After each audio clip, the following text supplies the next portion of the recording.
అంటే అల్లా అంటే సృష్టికర్త అండి. అల్లా అంటే అల్లా అంటే అరబిక్ లో దేవుడిని అల్లా అని అంటారు అరబిక్ లో. తెలుగులో ఏమనాలి మరి అప్పుడు అల్లాని? దేవుడు అనాలి అంతే. దేవుడు సృష్టికర్త. అప్పుడు దేవుడికి పేరు అనేది ఏం లేదా? లేదండి, ఆరాధనకు అర్హుడు. అరబ్బుల్లో వాళ్ళు అల్లా అరబ్బులో అంటే అరబ్బు దేశంలో ఖురాన్ అవతరించింది. అల్లా అనే పదానికి అర్థము ఆరాధనకి అర్హుడు.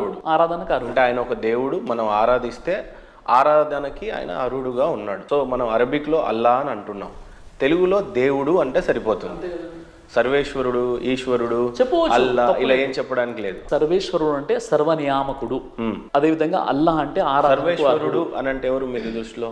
సర్వానికి ఈశ్వరుడు అనేది నా ఉద్దేశం. అవునండి. మీ ఉద్దేశంలో ఏంటి సర్వేశ్వరుడు? అంతే అనమాట, మీరు చెప్పిన విషయమే. సర్వేశ్వరుడు అంటే సమస్త నియామకుడు, ఈశ్వర్ అంటే నియామకుడు. ఓకే. సమస్త నియామకుడు అల్ బారి అంటారు అరబ్బీలో. సమస్త నియామకుడు. ఓకే. ఇప్పుడు దైవానికి